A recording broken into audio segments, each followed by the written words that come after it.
தனியா படிச்சா ஏறவில்லை துணை நீ இருந்தா போதும் புள்ள இனிப்பா இருக்கு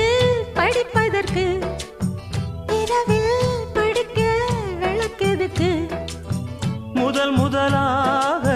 படிக்கிற பாடம் விடுகிற நேரம் முடிக்கிற பாடம் இதுதான் காதல் எனும் பாடம் இது நாளெல்லாம் படிச்சாலும் அழுக்காது அடி நமக்கிந்த புது பாடம் சலிக்காதம்மா பள்ளிக்கூடம் போகலாமா